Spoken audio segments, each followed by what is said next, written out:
Ladies and gentlemen, welcome back to the Texas Hockey Podcast. My name is Trevor Neal. I am your host along with my co-host, Travis Tyler. How are you doing, Travis? Trevor, tonight wasn't unexpected, but I am still confused and have a lot of questions. A lot of questions that we got. We tried to get answers Sure, the to, listeners do and too. Yeah. we got more questions, I think, after tonight's game. The Dallas Stars season, the 2024-2025 season, is officially over for your Dallas Stars. They lost the series in Game 5 to the Edmonton Oilers. Tonight's loss was of the score of 6-3. So, overall thoughts. This was a hard watch of a game. It just absolutely brutal. We've talked ad nauseum throughout these playoffs how intense of a building the American Airlines Center is from first episode on. I did not get that at all tonight because, to be perfectly honest, there was not much to cheer for if you're a Stars fan, except for maybe 2 or 3 pops tonight. Yeah, that obviously that 2-0 deficit didn't help. Maverick Bourque taking that early penalty, going right on the power play or going right on the penalty kill didn't help. Edmonton scores right on that. Didn't take them very much longer to score the second goal. And then you end up down 3-0 in the first period. I will say there were a couple times you could feel the energy coming back in the arena, being there. And then Edmonton went and took it away again. You had the when it got cut to 3-2, that was big. And then all of a sudden there's a bad bounce and Connor McDavid's skating away on a breakaway. And that's not going to end well, especially when you got your backup goalie in there, and we'll get to that in a second. Yeah, we'll get to that. And then you had the other one where it gets to 4-3 and early in the third period. Feels like the building's coming alive. It felt like that was one of those moments, and also a couple of the penalty kills that they were able to actually get earlier in that game felt like the building was about to come back and a turning point where the fan base was about to explode in a good way. But then you get puck thrown on the net, and I believe, as we discussed off the air, it was the second time S.L. Lindell Skates scored a goal in the playoffs. So, which is more than most Stars players.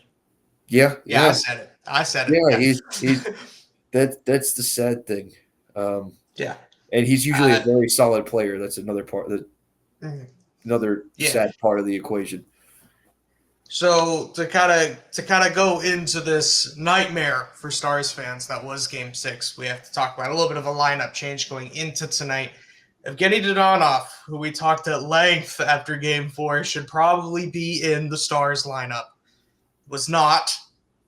Oscar Back does, however, come out of the lineup after he took a penalty last game. And I'm saying that for a reason. Maverick Bourque comes into the lineup for his playoff debut. And we had actually talked a decent amount throughout this series. Series debut. He played last round. Series debut? Yeah. My bad. We talked a little bit throughout the series in that we would really benefit from seeing Maverick Bourque in the lineup. An added burst of speed, which we both said that the Stars desperately were needing throughout the series against the Oilers. And then Maverick Bourque steps on the ice for his Western Conference final debut. And Travis, what did he do to immediately start the game? Yeah, I believe it was a high sticking call, right? It was a high stick. There's been a lot of those in this series, both ways. So maybe, I don't know, maybe we go a little player control drills during the season. I don't know how you fix that. Yeah. But yeah, obviously we've said it probably dozens of times on this show over the past couple of weeks. When you're playing the Oilers, you at worst want to play them full strength. 5-on-5 hockey. You do not want to be playing against that power play because your penalty kill is not going to do very well. No, it's not. It did not take them long to put one in the net. No. So Maverick Bork skating by a Edmonton player. It wasn't really even a play, just I think the only word that describes it well is careless. Play with a stick. It just flies for no reason through the air. Your stick should have been on the ice, in my opinion. Like, there's no reason for it to be. I mean, it doesn't have to be on the ice, but there's no reason it should be above even your waist. And it comes up, it clips an Edmonton player. Just a stupid penalty from a guy that needs to be playing like he could be taken out of the lineup at any time.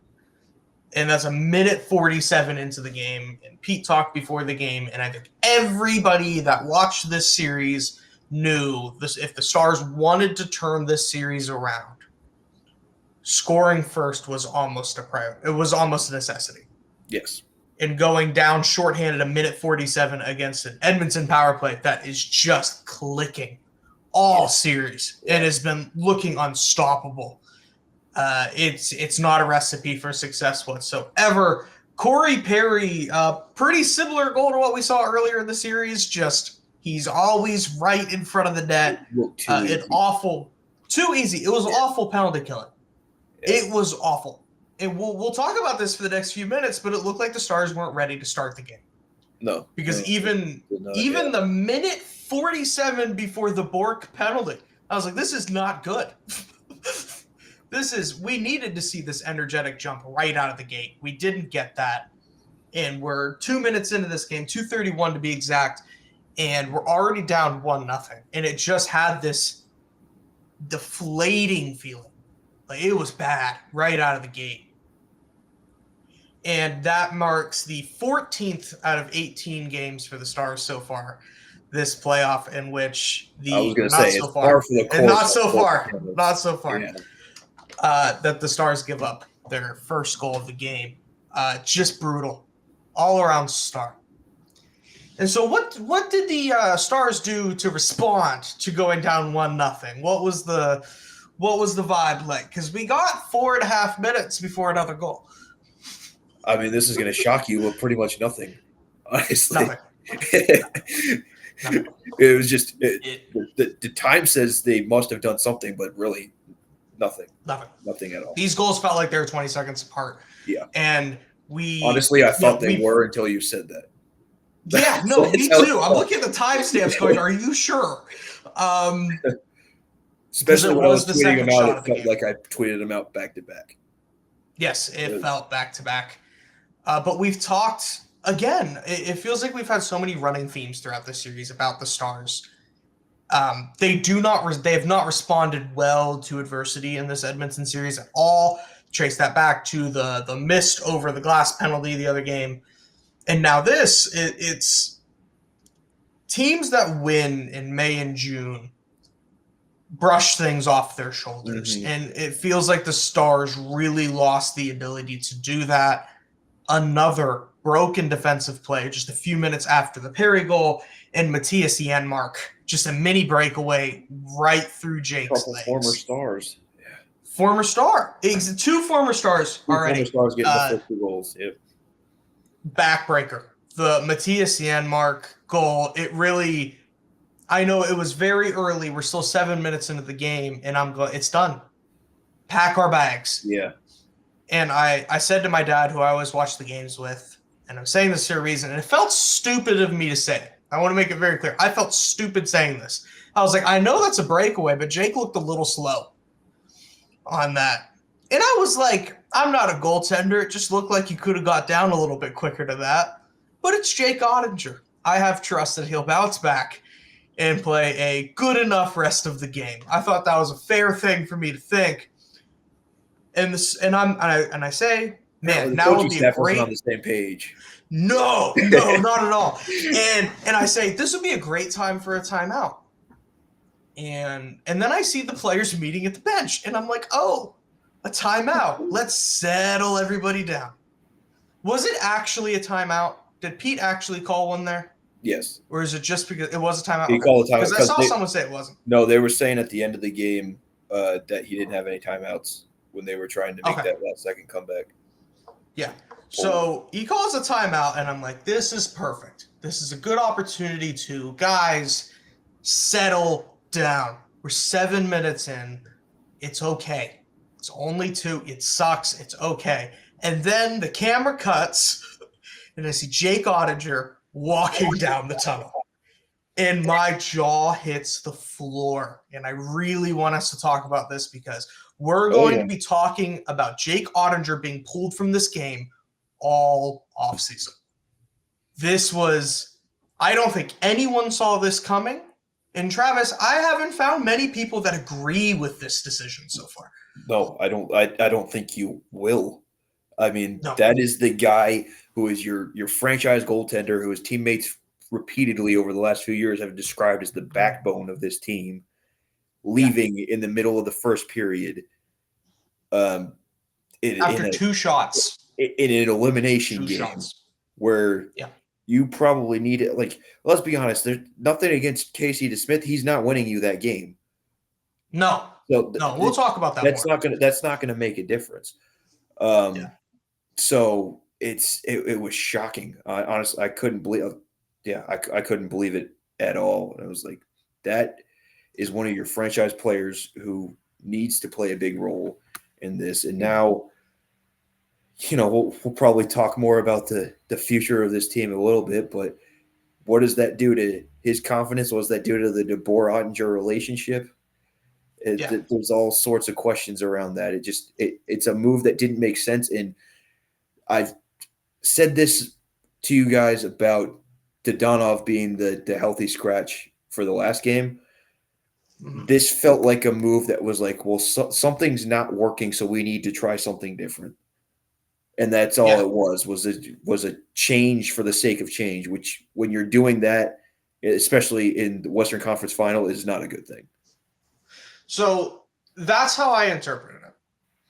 It was this is what I immediately hated about it. It's like, I don't care the 2 shots that he's seen. First off, a redirection that he didn't have a chance of stopping and a breakaway goal is what he gave up tonight. His 2 shots were a deflection goal that he didn't have a chance of stopping and a breakaway. I think it's very important to remember. So let's say you want to switch out Jake for Casey, which I don't know what Pete was on, but I need some. I don't know if you want that if those are the decisions you're making. No. But it was, but if you can interpret it as we have just been flat-footed for the last 3 games, 4, even 5 games. Is this a way to jolt them? And if that was the mindset, whatever. I don't agree with it, but at least he's explaining his thought process. But I want to jump. Honestly. Yes, that's exactly where I was going. I want to jump to a post-game quote from Pete Deboer here. And it's out of order compared to how we normally do it, but I think it's super important for this conversation. This is his quote post-game when asked about the decision to pull Jake Oettinger. It was, I didn't blame it all on Jake, but the reality is if you go back to last year's playoffs, he's lost 6 of 7 games to Edmonton, and we gave up 2 goals on 2 shots in an elimination game. That's a pretty big sample size. Travis, that is a coach who just threw his goaltender under the bus. Yep. It did to me, being there for that, it didn't sound quite that bad, but when you hear the words of the quote that the way you just read it sounds pretty bad. Yeah. No, and I want to look at this from a locker room perspective, because this is a team that is built around the identity of Jake Oettinger, and through the past few seasons has been one of the best playoff performers in the world. He has some stinkers, but when Jake Oettinger is on in the playoffs, which he has shown time and time again, he is one of the best. Mm-hmm. What does that say to your team that we played a bad game and we threw him under the bus? Because Jake shouldn't be the only person mad at this quote. The entire team should be mad at this quote. Maybe that's the purpose. I hate it. I hate this quote. I think this is a terrible quote. I don't think it's appropriate to be throwing your player under the bus right now, especially Jake, who out of all the players in this series was not the guy anyone was blaming for any of this. No. They were feeling bad for the situations that he was getting put in. Yes. And he was still like, the amount of goals that Edmonton was scoring were probably a little too high than you want, but he was still getting a lot of credit for keeping Dallas in these games and for keeping the games as close as they were, even though a lot of them were blowouts. I don't think we could have asked much more from Jake Oettinger in this series. What is he supposed to do when the puck is constantly in his own defensive zone? This series was a disaster for the Stars. Mm-hmm. Like, it was worst case scenario from start to finish, and showed all of the gaping They were on their heels holes. the entire time.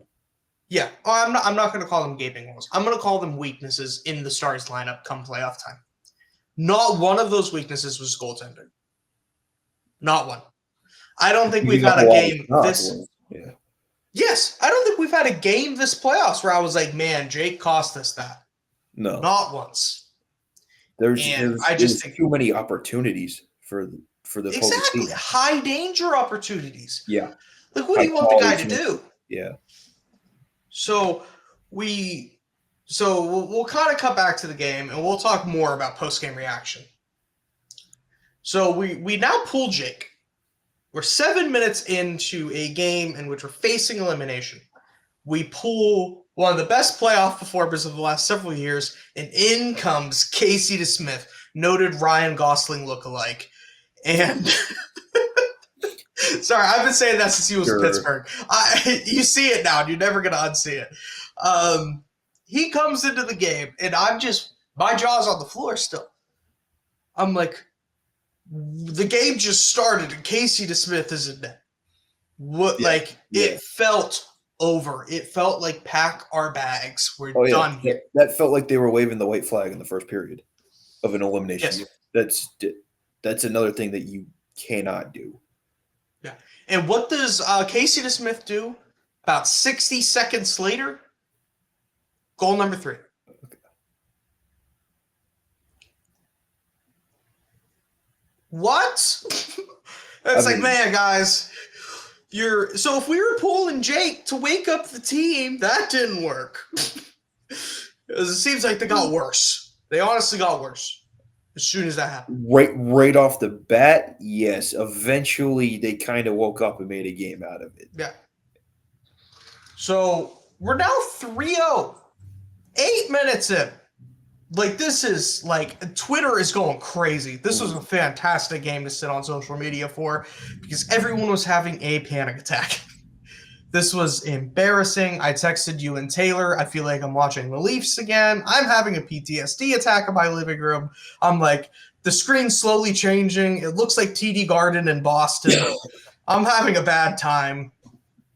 But what actually happens, I think the Stars start to slightly improve over the next few minutes. Very slightly. And it's frustrating because there's chances that Edmonton's getting, and I'm like, Casey's there, and the puck is hitting him, but I'd feel a lot more comfortable if that was Jake Oettinger. But the period ends with Jason Robertson getting us back on the board, and it's great for Jason. This is his 3rd goal in as many games. Concerningly, at that point, it was the Stars' only goal scorer over those 3 games. Really shows how bad the series has gone for the Stars. He had a really though. He did. He really came alive, and I take credit because I called him out earlier in the series. I said he needs to be better, and then he started scoring. So good things happen when we call players out on the show. I'll take a little credit too. I talked to a guy in a Robo jersey on the street outside the arena today. Yes, watch that video. That's coming to Fanatics View as well. We got some street interviews. We're having some fun with Stars fans before the game. There wasn't much fun to be had after the game. No, there were a lot of McDavid fans in that video, by the way. Just a good lot. Good. But this Robertson goal, it was weird because at no point leading up to this did I was even saying I'm thinking Skinner shutout. It felt like it was going to happen. Ended up not. Robertson gets on the board, and it feels like you're back in it. Yeah, a little bit. Yeah, that's one of those moments I was talking about. It felt like the arena was starting to wake up a little bit again. Yeah, no, it's it's the 11-minute mark in the period, so there's still 9 minutes to go. But that's you stop the bleeding is a good way to describe a goal like that. And you kind of hang even with them. The back half of that first period looked like a much better game. Yes, it did. We get the second intermission. There were some people thinking that Jake would come back into this game after things had calmed down a bit. I don't think a head coach in the NHL would ever do that. If it's happened before, I apologize. I just with Jake's reputation, I could see why people would think that. Yeah, but he has zero confidence. Yeah. Whatever confidence he had, you ripped out of his chest. Well, what was really bad too is coming out of that first intermission. There's a video that's rolling around Twitter that has Deboer and the team coming out, and everybody's like high five and ready to go, and there's no high five between Oettinger and Deboer. It's just like stone. Like obviously they're not going to high five the goal you just pulled, but it's almost like a stonewall reaction instead of a confidence builder or anything like that. We're going to put a quirk in that because I really want to talk about the Pete and Jake relationship. We're going to get to that eventually. I know. Yeah. Permanently changed. Yeah. Permanently changed after tonight's game. But that's rough. I did not catch that clip. I have trouble moving off. I didn't describe it very well, but it's eye opening. You watch it. I get the gist. You watch it and you're like, oh boy, that's not good. Yeah. So we get into the second. Again, it feels like a much more even game. We're actually watching a hockey game for a little bit, which it feels like we've had a lot of games in which the Stars don't feel like they're doing anything. And this is a very dark look at the Stars series tonight. Rube gets on the board on the power play. Yes, so we could be dark. We could be a little darker tonight. Mm-hmm. So Rube scores this huge goal. It's 3-2. Again, you talked about these moments tonight in which it felt like the building was starting to come back into it. And they were. It was a huge pop. I looked at it and went, oh my God. They're going to win. Again. Yeah. They're going to do this again. And within 2 minutes, a weird bounce leads to a McDavid breakaway. And that's the last dude in the world. You went on a breakaway. Yeah. He doesn't need a bounce to get a breakaway either. He can do it himself. Yes, and give him a bounce is just another that's more of an upper hand. And I'm gonna annoy some people with how many times I'm gonna say this episode. But when I see McDavid skating down the ice, no defenseman in frame. None of them are in frame. Only Hintz. Love Hintz. Great defensively. I'd love a defenseman. I'm like, you know what would be nice right now? If Jake Oettinger was in net. Like, and I want to keep hammering that in of how much of a stupid position this team is in right now. It's awful. But we're now back to a 2-goal deficit. And we go back to this kind of back and forth play that we see through the rest of the second. And we get into the second intermission. And we're 2-goal deficit. We've been here. Dallas, as of now, is leading the playoffs in third period comebacks. We've had multiple 2-goal deficit comebacks in these playoffs already. How many of those were written in by himself? That is true. That is, yeah. That's one question. Not as much as Stars, just random. The answer to, yeah. Man, we are being brutal towards this team tonight. Like, we are, you know what? A lot of, like, team-focused podcasts get criticized for, you guys are showing favoritism. Not us. No, we hated this. That's what you get when you put together two guys whose primary teams are not the Stars. Yep, it helps. We have this outside view. We can we can view them a little more as a hockey fan, and what a hockey fan saw was a bad hockey team through the last 5 games. So we go into the third period. We are brutal, and Jason Robertson scores officially 38 seconds into the period, and this felt exactly in the similarities between these 2 goals is actually crazy. Heiskanen's goal from game 1, Robertson's goal from game 5. felt really similar in the moment. Mm-hmm. Down by 2, Yep. come out and immediately get one. No, that's exactly where my mind went when it happened. Yeah. It was. And It was I looked at it, I said, "Oh my God, they're going to do this again." oh my God, they're going to do this again. And then for the second time, in the same game, that you bring it within 1, you give up a goal within 3 minutes for the second time tonight. This time, Evander Kane. Bad. But not really. Yeah. This was Esa Lindell's skate getting its second of the playoffs. It is credited to Evander Kane. At first, in our group chat, I think it was Taylor who just goes, just Casey. At first, it did look like a bad Casey goal. But then you look at the replay and you're like, oh, that hit somebody in front. That very much hit somebody. Yeah. And what was really funny to me is there is a former NHL defenseman actually in the lower bowl in a seat tonight. That was Chris Pronger. And he was at that end of the ice. And he immediately takes a picture of the Oilers celebrating, tweets it, and says something along the lines of number 1 rule for a defenseman is don't put your skates in the blue paint. What a thing to happen in front of Chris Pronger. And yeah, it's true. We've now seen 2 goals go against the Stars off of Esa Lindell's skate in a very similar way. It's just, hockey is a luck-based game. But the Stars didn't do anything to put themselves in a position to be lucky this series. Edmonton did. Mm-hmm. And that's why we see all these fortunate bounces go their way, like Esa Lindell's skate scoring on Casey DeSmith, which is, if I said to you 5 hours ago, hey, one of the biggest goals of this game was going to be Esa Lindell's skate going past Casey DeSmith, you would accuse me of lying because it just doesn't sound real. What happened? I would have said, when did we time travel back to the regular season? Yes, this would have felt like. It's really what it felt like. We go through it, and just the third period, I just was waiting for it to end after the Kane goal. Honestly, it was just, and we've said this off camera every game since game 2. And tonight, not as much. But if I wasn't recording this afterwards, there's a chance I would have turned this game off after the Kane goal. And that says a lot about how this series progressed.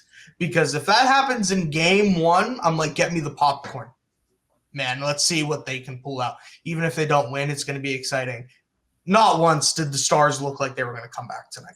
No. After the Kane goal. Yeah. Kasperi that felt like the backbreaker. Yeah. Kapanen ends up potting an empty netter. That's empty netters in back-to-back games for Kasperi Kapanen. Again, really cool story out of him. He's been waived by 2 different NHL teams now, including one this season. So to see him getting some very crucial minutes, I'm not going to call them crucial goals. Yeah. He's a fun player if you can figure out how to use him. Yeah. He's such a fun player. And he gets one. Figured out how to use them, honestly. Yes. Speed. Turns out speed. Just playing next to Draisaitl kind of helps. Yeah, I don't know about anybody. I could score 30 if you put me next to Leon Draisaitl. No, I can't. That wasn't meant as a slight at all. That was no. It was just. It does help you. Yeah. It does help you. So we get to the end of the game. For the people that are into the superstitions, I know I am. The Oilers did touch the trophy tonight. They did not touch last year. Teams that usually win and go into the next year kind of flip it. The Panthers last night. Oh, yeah, Panthers are in the Stanley Cup final as well. Great for them. They did not touch it because they touched it when they won. Or they touched it when they lost, and they didn't touch it last year, for the people that care about the trophy stuff. Yes. But the Star season officially comes to an end. Thank you. Trophy stuff, who touched you? I had it slightly wrong earlier, so I had to work it through my mind a second. Yeah. Mm-hmm. You're like, you got to watch them on loop. So Star season officially is over. And this truly feels like dust settling. this was awful. Mm-hmm. Like, this was embarrassing. It almost leaves you speechless of just, this team was great through the regular season. I would argue this is, on paper, the best forward group in the National Hockey League. The defense is good, not great, but good enough to accompany the offense. Yeah. And great goaltending. I feel like there's a little bit missing on that end, but yes. Yeah, just a little bit. It could be better, but it's, again, Ron Hainsey won a Stanley Cup on the first pairing. Long past his prime before. So anything can happen in that forward group, a defensively responsible forward group, I'd say. Yeah. Just everything about this team died. There's actually a lot of solid two-way players when they're playing their best. Yes, there is. This is a great two-way team. There's no stars players that I'm really worried about in their own end, except Wyatt Johnston in this series. That was not good. He actually, tonight, I will shout him out. We've been really dogging on Wyatt Johnston all series, but I do want to shout him out. That was a great takeaway that led to the first Robertson goal. And just not something that we've seen from Johnston, just a little stick lift and a little tap over to Robertson puts him in a great scoring opportunity. Yeah, it was shout out. His best playoffs, though. Yeah. No, at one point, I don't know the exact numbers, so please forgive me, but he was on pace to have like the worst plus-minus over playoff run of any player ever. And it's just how plus minus is a stat that I love to reference. No, it's a stupid stat. It's a stupid stat. When you get on historically bad levels, it's worth bringing up. Yeah, I don't remember if I said this on air or off air, but plus minus is a terrible stat until it's crazy. Mm-hmm. Like, if you're really, really good in plus minus, that tells me something. If you're really, really bad, that tells me something. If you're just anywhere other than the polar opposites of the spectrum, I don't care. Yeah. But that is a story, especially with that whole line was a net negative all playoffs. It's one of those things where if you're in the league average, there's no problem. There's no problem. You can be above, you can be below, just stick close to it. Yeah. What happened with him this playoffs was not okay. But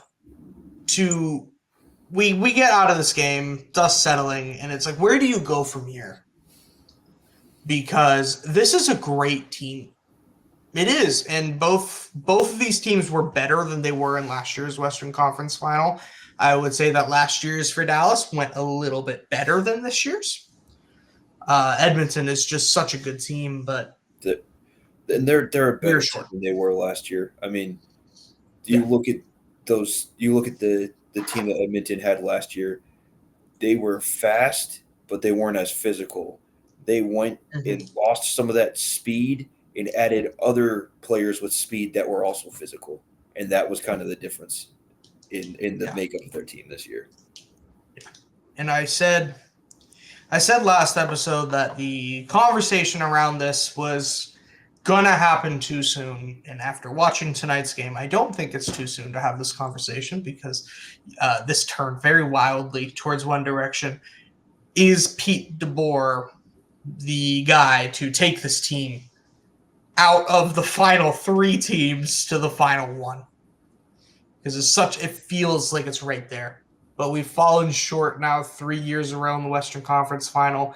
Pete Deboer has never won a Stanley Cup. He's gotten so close so many times. 3 different teams he's taken to the Western Conference Final and never once got the cup. And after the debacle that was the Oettinger decision, the post-game quote about Oettinger, do you see a reality in which Pete Deboer is not head coach of the Stars next year? Yes, the possibility to me is there. Mm-hmm. Do I think they actually do it? No, because to me, there's not a better option out there right now. Yeah. Like, you got to look at what's available and who is available right now who would do a better job with this team than Pete Deboer. I know that's going to be a hard pill to swallow for people that want him gone and want are reactionary to these losses and getting knocked out in the Western Conference Finals over and over and want to get that cup. But that's just kind of a reality. There's nobody out there who is going to do better, in my opinion, than Pete Deboer has done with this team. And now that Travis has said the totally rational and well-educated opinion, I'm going to say what's on my mind. There is, in my opinion, and this is 2 hours after the game ended. Yeah, I mean, the conversation has to be there with the way the conversation, and I'm going to have the moves he made tonight. For sure. I'm going to have it. It's there. You took your backbone of the franchise out. 7 minutes into an elimination, must-win game when he has a history of doing well in these types of games. You then threw him under the bus post-game. When everyone else was playing poorly, you chose to go after Oettinger. I don't know if there is a good situation for the Stars if both Deboer and Oettinger are there. Yeah. Yeah. Because there is, and going back to what you mentioned earlier, there is obviously going to be a divide between those two going forward. Now, could they mend these things and work towards it? Yes, 1,000%. We might be like making this more extreme than it is, but it's definitely an issue that seemed to come up during this game. Because there needs to be a high level of trust between those two people. And I know this isn't exactly the same, but I captained my hockey team when I was younger. And the person that I was closest to on my team, and we were close-knit, we were the first people on, last people off for every game, every practice, was me and the goaltender. Because that relationship has to be impeccable. I need to trust what's happening behind me. And I think that extends to coaches as well, that I need to be able to trust that guy 100%. How is Pete going to coach a team next season? And again, this is the emotional reaction to the game. Mm-hmm. How is Pete going to coach a team next season in the back of his mind going, well, if we get to the Western Conference Final, Jake's going to be a non-option? How do you go into a season with that mindset? Because there's a part of it, and they can mend this all they want. And if they want to keep both, it needs to be priority number one right now. Yeah. That's still going to be there. Yeah. When it came down to it, Pete pulled them. And I've tried since the decision happened to really get behind it. If Pete loses his job, it's because Jake got pulled. It's going to stem back to that. Yeah, because I mean, it comes up to my point earlier. It's like waving the white flag in the first period of an elimination game. It's as simple as that. Now, it may have been to try to wake the team up, but at the end of the day, it didn't help them win the game. It didn't put them in the best position to succeed. And the results matter. You can't go, well, you don't, if you're in trouble, you don't go, well, I tried to do this. It didn't work, but I tried. This is a business. At the end of the day, it's a business. And we are looking to be successful, and results matter. You did not get the result you needed. You put I mean no disrespect to Casey DeSmith whatsoever. Yeah. He's very good at the role that he plays. He was asked to do. He's very good at being a backup. Yeah. He is not even a 1B. Now, if the Stars had a 1A, 1B type of situation, way beyond what we should have tonight.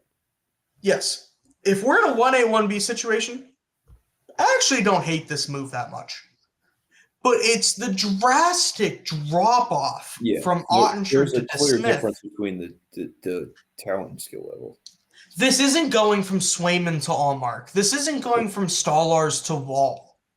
Yeah. It's not even going from Skinner to Pickard, where at times they look like I apologize, Oilers fans. At most times this season, both have looked mediocre. You're getting something similar. That's not the case in Dallas. It is not. We have this is the starter, this is the backup. Clean cut where there's no miscommunication there. And this decision is just mind-blowing to me. It doesn't make sense. Like you're in the same boat, right? You're very much against this move. Yeah. I am honestly not aware of anyone who doesn't feel that way. Like I don't if there's somebody that feels like this was the right move, please make the argument now. I don't see an argument for it. Please, if I see any comments on this anywhere, please, I want to hear everyone's opinions on this because I really am curious to gauge where more Stars fans are. And let the dust settle, let the emotions get past, and really think about it. Because this was just such an odd thing that none of us saw coming. This is the guy that they love this guy. Everyone in this franchise loves this guy. From ownership to fans. Love this guy. And there was, I don't know if you remember when Marc-Andre Fleury got traded from Vegas. His agent, or I don't know if it was the trade, but Vegas did something to screw over Marc-Andre Fleury. You could have a laundry list of things that could be. Yeah. And his agent, Alan Walsh, tweeted a photo of Marc-Andre Fleury being stabbed in the back. And I saw someone recreate that photo tonight with Jake Oettinger. I think I scrolled across that too. Yes. Yeah. And that image was such a big deal when it happened. For those of you who remember, like, the hockey world lost their mind. And it's because Marc-Andre Fleury is one of the most likable people who have ever played the sport of hockey. There's no questions about that. I'm not saying Jake Oettinger is as likable as Marc-Andre Fleury, but it'll be hard to find guys, especially on the Stars roster, that don't love that guy. No, I mean, it's hard to find media that don't like that guy too. He's awesome. Anyone who's had the opportunity to be around this guy loves him, and it feels like we just gutted him. And I can't believe we're having this conversation. Yeah, I can't believe we're talking about how we pulled Jake Oettinger in an elimination game instead of how piss poor the team has been. And because that's the conversation. How many teams across the league would love to have Jake Oettinger in the locker room? There's probably only 5 or 6 teams that would pass. Yeah. And And honestly, if he wasn't a goalie, he probably has the ability to be a captain. If he would, 100%. If they didn't make that stupid rule, you know what? Bring it back. Like, let goalies be captains. I don't care about how inconvenient it is. It's stupid. This conversation is stupid. We look stupid. The Stars look stupid tonight. They got out-coached by a guy who's only been coaching as a head coach for 2 years. Pete Deboer got out-coached in this series. Jake Oettinger, as much as we've been defending him, did get outplayed by Stuart Skinner, even though I don't think it's his fault. Yeah. Every single thing that the Stars did. That's the point we're making. Stuart Skinner was a big part of winning the series for Edmonton, but at the same time, it wasn't Ottinger's fault that we lost. And it's a great time to bring it up. Stuart Skinner, bravo. God, man, bravo. What a great performance throughout this series. Really feels like a really positive center point of that Oilers team right now. They're playing hard for that guy. He's playing hard for them. To the Oilers, I want them to win the Cup. I do.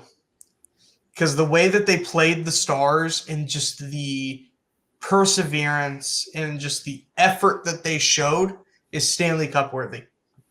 And I hate the Panthers. I mean, those are fair. I also think it's kind of funny how long the country of Canada has gone without a cup. So I kind of like seeing that go. 93, I think it was. Yeah. It was 93 or 94. It was 2 months before I was born. So I to me, that is a very, very funny stat that I have no problems adding to. But at the same time, it's a nice. This would be a nice team to break that. See, my problem is, and this is weird, and like people make fun of me for this. I feel as like I grew up playing hockey and loving hockey around people who didn't. So there's a part of me that's like, go Canada. You know what I mean? Like it's weird. Like when they play the Canadian national, and it could be because I watch a ton of Leafs games, and a lot of the hockey people that I follow are based in Canada. But I'm like, oh, Canada. Like, I'm singing it. Like, there's a part of me, I do want to see the Oilers win a cup. I think Connor McDavid deserves one more than anybody in the world, even more than the veterans that haven't. He's such an extraordinary player, and he shows it every single time he's on the ice. I think Knobloch has shown that as a coach, he deserves a cup. He just brilliant so far, and the way that he's led this team, he's done everything right. 2 seasons, 2 Stanley Cup finals. He was within a goal last year. Mm. So, and man, just the way that the Panthers are and their existence makes me want to see them lose in every way. They're just, to me, so incredibly unlikable. I'm just sick of them. I'm sick of the state of Florida, to be honest.